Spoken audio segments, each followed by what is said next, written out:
Hi everyone, this is Mr. Drinkard. I'm Natalie Drinkard's dad. She is a kindergartner in Miss Britt's classroom, and I'm going to read to you the first chapter of My Side of the Mountain for William Southern's One School, One Book this year.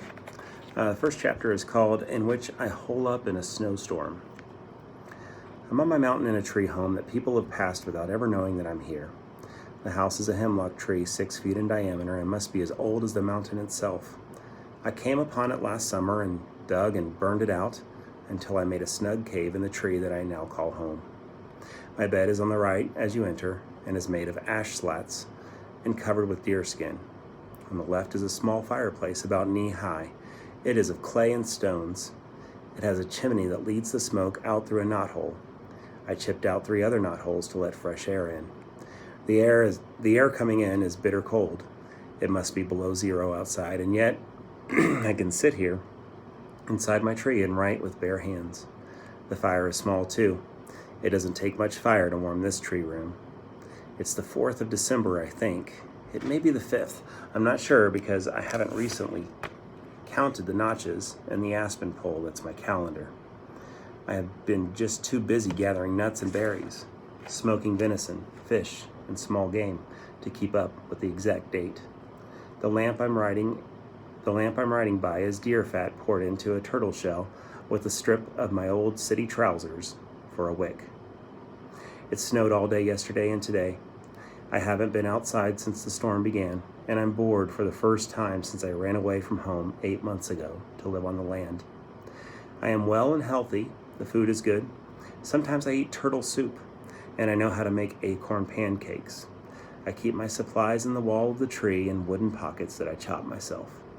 Every time I have looked at those pockets during the last 2 days, I have felt just like a squirrel, which reminds me, I didn't see a squirrel one whole day before that storm began.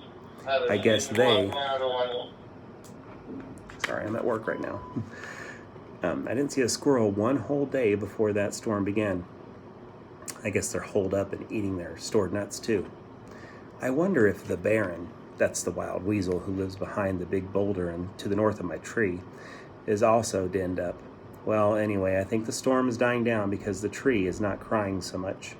When the wind really blows, the whole tree moans right down to the roots, which is where I am. Tomorrow, I hope the Baron and I can tunnel out into the sunlight. I wonder if I should dig the snow. But that would mean I'd have to put it somewhere. And the only place to put it is in my nice snug tree. Maybe I can pack it with my hands as I go. I've always dug into the snow from the top, but never from under. The Baron must dig up from under the snow. I wonder where he puts what he digs. Well, I guess I'll know in the morning. When I wrote that last winter, I was scared and thought maybe I'd never get out of my tree. I'd been scared for 2 days, ever since the first blizzard hit the Catskill Mountains. When I came up into the sunlight, which I did by simply poking my head into the soft snow and standing up, I laughed at my dark fears. Everything was white, clean, shining, and beautiful. The sky was blue, blue, blue. The hemlock grove was laced with snow. The meadow was smooth and white, and the gorge was sparkling with ice. It was so beautiful and peaceful that I laughed out loud. I guess I laughed because my first snowstorm was over, and it hadn't been so terrible after all. Then I shouted, "I did it!" My voice never got very far. It was hushed by the tons of snow. I looked for signs from the Baron Weasel. His footsteps were all over the boulder. Also, slides where he had played. He must have been up for hours enjoying the new snow.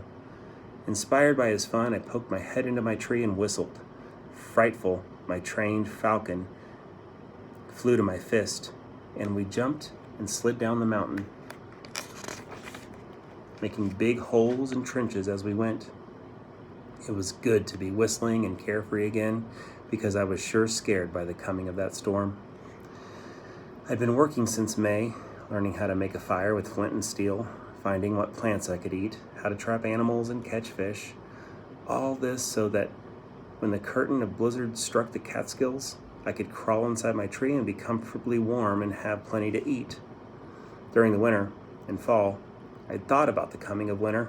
However, on that day of December, when the sky blackened, the temperature dropped and the first flakes swirled around me, I must admit that I wanted to run back to New York. Even the first night that I spent out in the woods when I couldn't get the fire started was not as frightening as a snowstorm that gathered behind the gorge and mushroomed up over my mountain. I was smoking 3 trout. It was 9 o'clock in the morning. I was busy keeping the flames low so they would not leap up and burn the fish. As I worked, it occurred to me that it was awfully dark for that hour in the morning. Frightful was leashed to her tree stub. She seemed restless and pulled at her tethers. Then I realized that the forest was dead quiet. Even the woodpeckers that had been tapping around me all morning were silent. The squirrels were nowhere to be seen. The juncos and chickadees and nuthatches were gone. I looked to see what the barren weasel was doing. He wasn't around. I looked up. From my tree, you can see the gorge beyond the meadow. White water pours between the black, wet boulders and cascades into the valley below. The water that day was as dark as the rocks. Only the sound told me that it was still falling. Above the darkness stood another darkness, the clouds of winter, black and fearsome. They looked as wild as the winds that were bringing them. I grew sick with fright. I knew I had enough food. I knew everything was going to be perfectly all right, but knowing that didn't help. I was scared. I stamped out the fire and pocketed the fish. I tried to whistle for Frightful, but couldn't purse my shaking lips tight enough to get anything out, but pfft. So I grabbed her by the hide straps that are attached to her legs, and we dove through the deerskin door into my room in the tree. I put Frightful on the bedpost and curled up in a ball in the bed. I thought about New York and the noise and the lights and how a snowstorm always seemed very friendly there. I thought about our apartment too. At that moment, it seemed bright and lighted and warm. I had to keep saying to myself, there were 11 of us in it. Dad, Mother, 4 sisters, 4 brothers, and me. And not one of us liked it except perhaps little Nina, who was too young to know. Dad didn't like it even a little bit. He'd been a sailor once.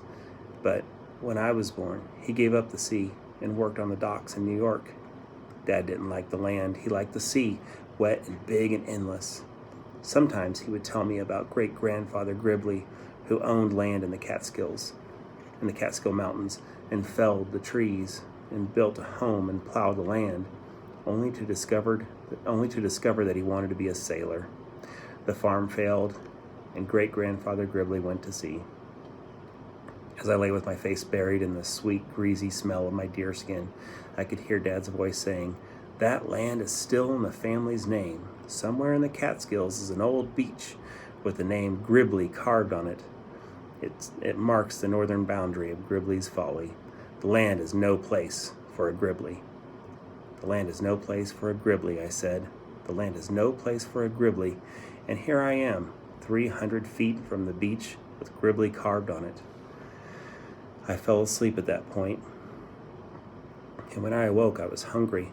I cracked some walnuts, got down the acorn flour I had pounded with a bit of ash to remove the bite, reached out the door for a little snow, and stirred up some acorn pancakes.